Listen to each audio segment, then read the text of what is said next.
ჟურნალი ქართული ფოლკლორი. მეშვიდე ნომერი. რუბრიკა საკრავი. უენო სალამური. ცოცხალი ტრადიცია თუ სამუზეუმო ექსპონატი. ავტორი თევდორე გოგოლაძე. უენო სალამურის მკვლევარი. უენო სალამურის აღმოჩენა. შეიძლება ითქვას, რომ ჩემი დაინტერესება უენო სალამურით შემთხვევითი არ ყოფილა. ბავშვობიდან ინსტრუმენტული ანსამბლის წევრი ვიყავი და სალამურზე წლების განმავლობაში ვუკრავდი. ამიტომ ყოველთვის დიდი ყურადღებით ვაკვირდებოდი ქართულ ხალხურ საკრავებს. უენო სალამურის ხმოვანება პირველად ბავშვობაში მუსიკოს ინსტრუმენტალისტ ალეკო ხიზანიშვილის შესრულებული მელოდიებიდან შევიგრძენი, რომელმაც ჩემს ბავშვურ წარმოსახვაზე წარუშლელი კვალი დატოვა. სალამურს ვუყურებდი, როგორც წარსულიდან შემორჩენილ არქაულ ინსტრუმენტს, რომელზეც მხოლოდ რამდენიმე მელოდიის შესრულება თუ იქნებოდა შესაძლებელი. თუმცა ეს შეხედულება რადიკალურად შემეცვალა, როდესაც თბილისის კონსერვატორიის მიერ გამოცემულ აუდიო ალბომებში უენო სალამურზე შესრულებული მელოდიები აღმოვაჩინე.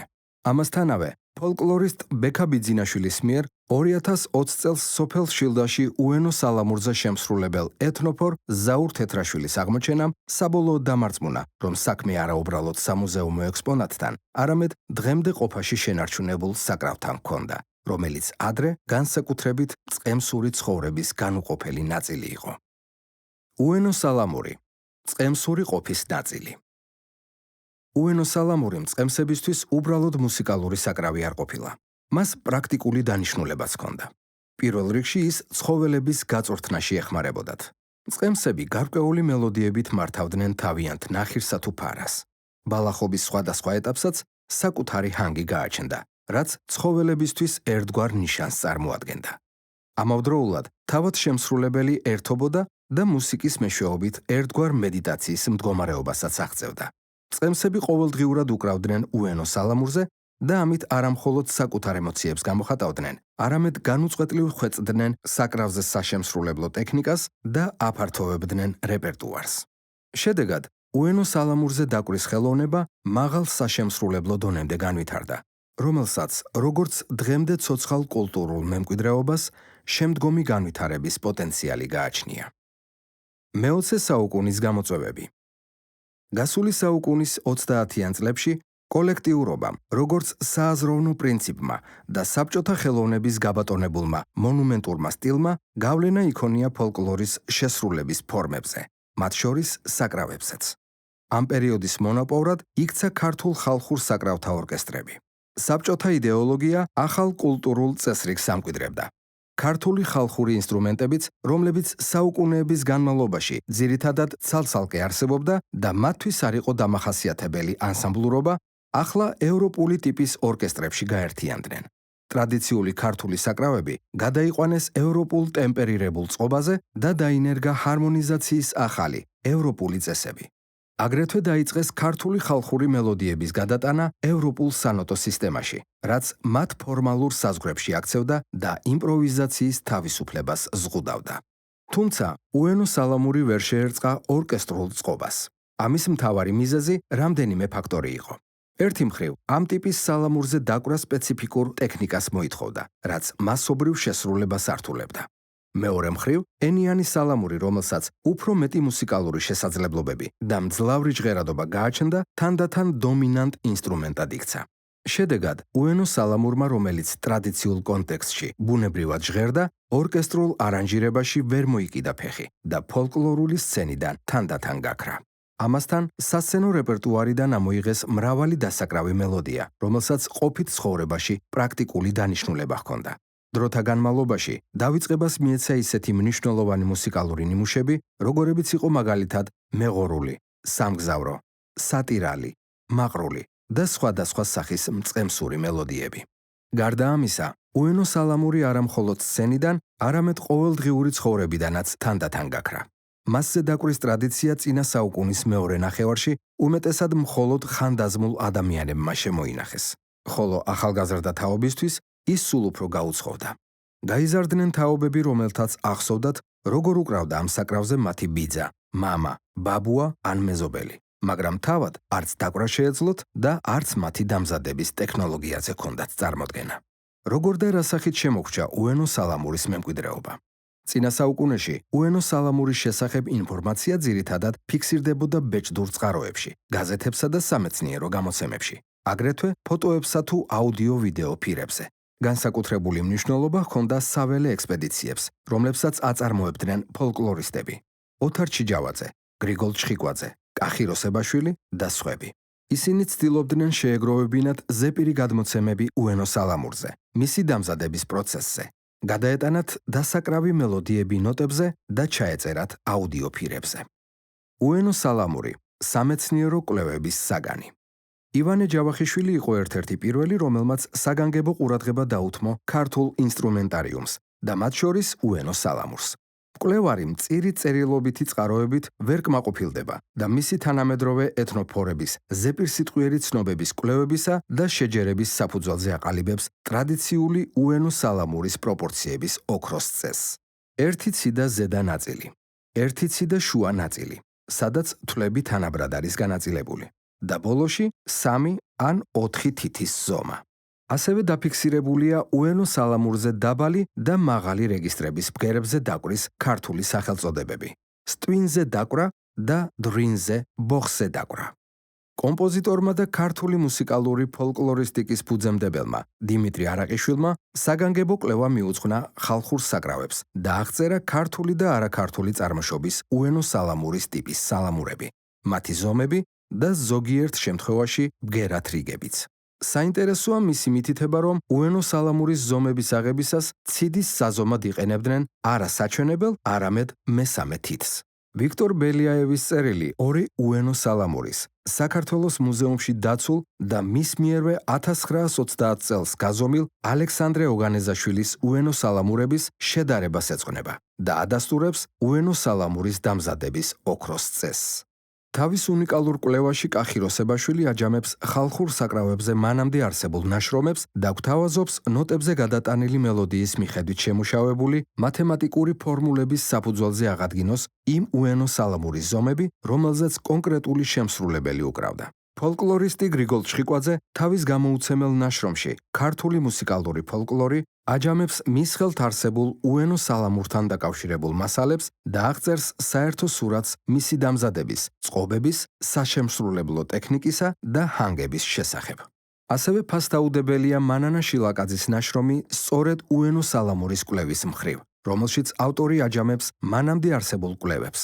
ნაშრომი უენო სალამურის დამზადების წესსა და ბგერათ რიგის დადგენას ეძღვნება.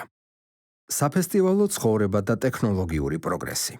უენო სალამურის მემკვიდრეობის დაფიქსირებაში ასევე გარკვეული როლი ითამაშა საბჭოთა პერიოდში გამართულმა ღონისძიებებმა, როგორიც იყო მაგალითად თვითმოქმედი ანსამბლების ფესტივალი. ამ ფესტივალებზე აქტიურად გამოდიოდნენ ცნობილი მესალამურეები, მათ შორის ფირუზ ალიაშვილი, ივანე რაიბული, შალვა მირიანაშვილი და სხვები. ამგვარი ღონისძიებების წყალობით შემონახულია უენო სალამურის საკრავის ჩანაწერები, შემსრულებელთა ფოტოები და მათი შესრულებული მელოდიები. ტექნოლოგიურმა პროგრესმა უდიდესი გავლენა მოახდინა ფოლკლორული მემკვიდრეობის შესწავლასა და შენახვაზე. თუკი წინა საუკუნეში ფოლკლორული მასალა მხოლოდ ბეჭდით გამოცემებში ან აუდიო-ვიდეო ლენტებზე ინახებოდა, დღეს მისი გაციფრულება და არქივებში სისტემურად განთავსება რეალობად იქცა. ეს არა მარტო ინფორმაციის გადარჩენას ემსახურება, არამედ მნიშვნელოვნად აადვილებს მასზე ცდომას ყველასთვის, ვისაც ფოლკლორის კვლევა და გაცნობა სურს. სწორედ ამ მიმართულებით ფასდაუდებელ როლს ასრულებს ფოლკლორული მასალების ციფრული კატალოგი, რომელმაც საშუალება მომცა დინამიკაში დამენახა ის საერთო სურათი, რომელიც უენო სალამურის გარშემო შეიქმნა დროთა განმავლობაში. აქ თავმოყრილი მასალა გვაძლევს შესაძლებლობას შევაფასოთ, თუ რა მემკვიდრეობა შემორჩა ამ უძველეს საკრავს და როგორია მისი ადგილი ფოლკლორულ ტრადიციაში. დღევანდელ არქივებში შემონახულია უენო სალამურის და საკრავების შემდეგი აუდიო მასალები. თბილისის სახელმწიფო კონსერვატორიის არქივი, ეროვნული არქივი, ფირუზ ალიაშვილი, ახმეტის რაიონი, 1958 წელი, 14 დასაკრავი მელოდია. აბრია სიდონაშვილი, თელავის რაიონი, სოფელი იყალთო, 1964 წელი, 5 დასაკრავი მელოდია პლუს თხრობა უენო სალამურის შესახებ. იოსებ მანგოშვილი, ყვარელი, 1959 წელი, თხრობა უენო სალამურის დამზადების შესახებ. შაქრო მირიანაშვილი, ყვარლის რაიონი, სოფელი შილდა, 1959 წელი. 8 დასაკრავი მელოდია პლუს თხრობა დამზადების შესახებ. იოსებ პატარაშვილი, თელავის რაიონის სოფელი ლაფანყური. 1966 წელი. 3 დასაკრავი მელოდია. გიორგი მენთეშაშვილი, ლაგოდეხის რაიონი. 1957 წელი. ცხრის 5 დასამწყემსი მელოდია. შალვა ჯავახიშვილი, თიანეთის რაიონი, სოფელი თოლენჯი. 1959 წელი. 5 დასაკრავი მელოდია. შალვა მირიანაშვილი, თუშური დასაკრავი, შილდა. 1959 წელი. საზოგადოებრივი მაუწყებლის არქივი. წელი და ადგილი უცნობია. ფირუზ ალიაშვილის სხვადასხვა დროს ჩაწერილი 5 დასაკრავი მელოდია. ივანე რაიბულის მწყემსური მელოდია. შალვა მირიანაშვილის მწყემსური მელოდია.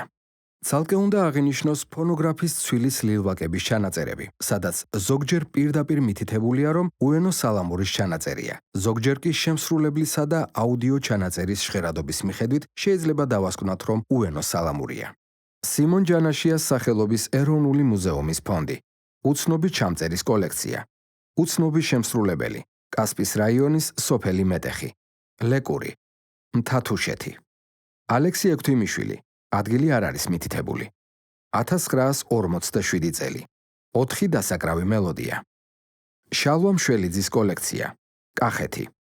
აკოპ ხაჩატურიანი, სოფელი ალვანი. 1929 წელი. 2 თუშური დასაკრავი მელოდია. ზემოთ ჩამოთვლილი აუდიო მასალები საერთო ჯამში შეადგენს 2 საათამდე უნიკალურ ნიმუშებს, რომელთა მეშვეობით შეგვიძლია დავადგინოთ თითოეული უენო სალამურის ბგერათ რიგი. საშემსრულებლო ხერხები, გამოვარკვიოთ სხვადასხვა ძველი მელოდიის ვარიანტების წარმოშობა. ერთი სიტყვით, ეს ჩანაწერები სამეცნიერო კვლევებისათვის ნოყიერ მასალას წარმოადგენს. უენო სალამური ქართულ კინოში. გარდა ამისა, ქართულმა კინომ შემოინახა უენო სალამურზე შესრულების უნიკალური ვიდეო ჩანაწერები. კერძოდ, ფილმი ალავერდობა 1962 წელი. ფირუზ ალიაშვილის მიერ უენო სალამურზე დაკვრის კადრები 24 წუთი, რომელთა მნიშვნელობა განსაკუთრებულია იმდენად, რამდენადაც მასში ვიზუალურად დაფიქსირებულია დღეს თითქმის მივიწყებული სალამურის საშემსრულებლო ტექნიკა, რომელსაც ცირკულარულ სუნთქვას უწოდებენ. ფილმი ფიროსმანი 1969 წელი. ფირუზ ალიაშვილის მიერ შესრულებული მწყემსური მელოდია 54 წუთი. ფილმი შემოდგომა 1994 წელი. გიორგი ოქროცვარიძის მიერ უენო სალამურის დამზადება. ასევე აღსანიშნავია, რომ დღემდე შემონახულია ტრადიციულად დამზადებული უენო სალამურებიც. მათ შორის ხელოვნების სასახლის ქართული ხალხური სიმღერის და საკრავების მუზეუმში მაღალ პროფესიონალურ დონეზე ორნამენტებიანი და თბილისის სახელმწიფო კონსერვატორიის გრიგოლ შხიკვაძის სახელობის ეთნომუსიკოლოგიის ლაბორატორიის ექსპედიციებიდან მოპოვებული ხელით გაკეთებული უენო სალამურები. უწყვეტი ტრადიცია დღევანდელ დღემდე. ზემოთ ჩამოთვლილი წყაროების გარდა კიდევ არსებობს ხალხის მეხსიერებაში შემონახული უამრავი ცნობა უენო სალამურის შესახებ. მათ შორის უნდა აღინიშნოს მოგონებები ფირუზ ალიაშვილის შესახებ, ჩემ მიერ პირადად მოსმენილი და ჩაწერილი. ალიაშვილი კახეთის მრავალი ოჯახის სტუმარი ყოფილა. ბევრჯერ აუჟღერებია თავისი სალამური 1-2 ჭიქის შემდგომ. მრავალი ადამიანის ბავშვობის ტკბილ მოგონებად ქცეულა მისი დაკრული ჰანგები. აგრეთვე ხალხში ცოცხლობს მოგონებები იმ წინაპრების შესახებ, რომლებიც უკრავდნენ უენო სალამურზე. ზოგიერთ ოჯახში შემონახულია თავად საკრავიც, როგორც უნიკალური რელიკვია. მაგალითად, შემორჩენილია ივანე რაიბულის უენო სალამურის სიღნაღში და ალექსი ექვთიმიშვილის უენო სალამური სოფელ კაკაბეთში. რაც ყველაზე მთავარია, ამ სტრიქონების წერისას ცოცხალია უენო სალამურზე შემსრულებელი 86 წლის ზაურ თეთრაშვილი, რომელიც პირდაპირ მემკვიდრეა უენო სალამურის საშემსრულებლო ტრადიციისა. მის მიერ შემონახული ცნობები უენო სალამურის დამზადების ტრადიციის საშემსრულებლო ტექნიკის შესახებ ზუსტად ემთხვევა და ავსებს ჩემ მიერ ზემოთ ჩამოთვლილ წყაროებში არსებულ ცნობებს, რაც საჭიროებს სიღრმისეულ კვლევაძიებას, როგორც დასაკრავი მელოდიების, ასევე საშემსრულებლო ტექნიკის მხრივ. და მართლაც, სამუზეუმო ექსპონატია უენო სალამური. ამ სტატიის მთავარი მიზანი იყო მკითხველისთვის გამეცნო ის მდიდარი მემკვიდრეობა, რომელიც უენო სალამურის სახით შემოგვჭა. სხვა მხრივ კი ვგონებ, თავად მკითხველმა უნდა განსაზღვროს, შევისწავლოთ და გავაგრძელოთ თუ არა წინაპართაგან დარჩენილი უწყვეტი ტრადიცია, დაიმსახურებს თუ არა ეს უნიკალური საკრავი ადგილს სხვა ცნობილ ხალხურ საკრავებს შორის. თუ ვაქციოთ ის სამუზეუმო ექსპონატად, როგორც წარსულის რელიკვია, როგორც წინაპართა შორეული ხმა.